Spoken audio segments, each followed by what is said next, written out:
Hello and welcome back to the second piece for creating chess, pawn in chess. So what we're going to do now is we're just going to scroll back up and we want to recreate this sort of center part right here.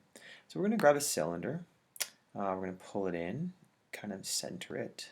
It doesn't have to be perfectly center.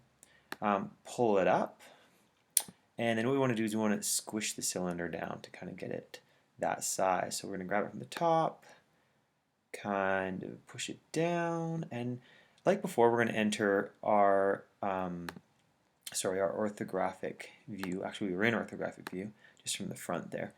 And we're going to click on that little black arrow there. You can see it goes red, and we're just going to move our piece down to kind of be similar, in a similar spot to where that piece is.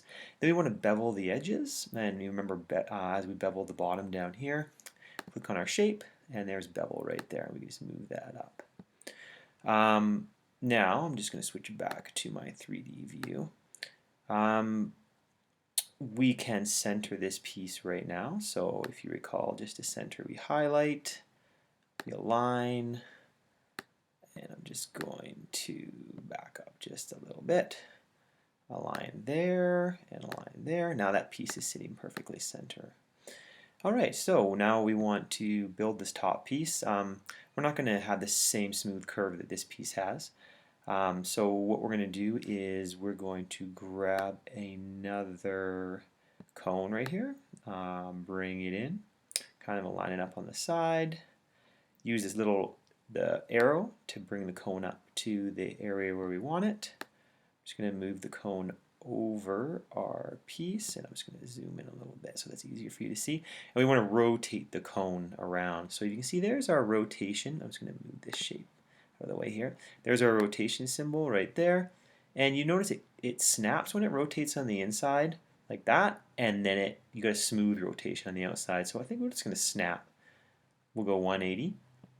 Remember, it doesn't have to be perfectly centered because we're going to center this anyway. And then we're just going to move, you see there's that little black arrow. We're going to move that down to a spot that kind of sits about level. You can see that's sitting about level with that piece right there. If you're in doubt, you can always click on front and then click on your orthographic view. You can see that's pretty level with the other one. You can leave it like that. It doesn't have to be center. Then we're just going to duplicate. If you remember, duplicate is Command D, and now I have another cone sitting inside that cone. And all I want to do is, and I want to rotate again, so I just grab that little red arrow, and I rotate it around, and then I grab that arrow, and I pull it up to the top, so that's sitting right there. And then I want to squish this top part down, so I'm going to click back to my 3D view here, and I'm just going to pan a little bit. And if you recall, pan was Control Shift and then 2-finger click, and I'm going to grab the top of my piece if I can find it here. There it is, that little white square turns red. So I'm just going to squish that down to where I want it. Now where do I want it? Maybe a little bit lower, right about there seems pretty good.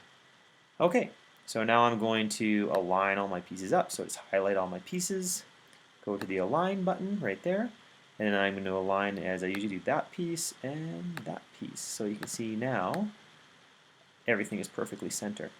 To finish our pawn off, we want to bring in a sphere, because obviously we have a sphere on the top. Bring a sphere in, kind of place it nearby. Pull our sphere up to kind of the level we want it at. Drag our sphere over. And my sphere, it looks a little bit big. It's a bit too large. So I'm just going to grab that corner right there. I'm going to hold down the Shift button. So hold down the Shift button, and then I'm going to click on my trackpad and kind of make it a bit more of a reasonable size. And you can see it kind of disappears off my piece. So I'm just going to grab it and put it back on there. There we go. Still a little bit big, but so I'm just going to make it a little bit smaller again. Maybe about that. Then I'm just going to raise it up a little bit, just a tiny bit. By that little black arrow there. So it's just like that. And then I'm going to align it. So I'm just going to highlight all my pieces again. Click on align, align, and align. Alright. There we go. We have ourselves It's not a perfect recreation of the other one, but not bad. Then we want to group our entire piece so it's all one piece. So I'm just going to highlight everything in the pawn piece, and you can see there's the group button right there. So group, and now my piece is one piece. So if I click it, it will move as one piece and not separate pieces. Okay. Thanks for watching, and you can also add your own little bits and pieces on here. This is sort of just the basic start of the pawn. There are a lot of options here for things that you can add on to it to make it your own.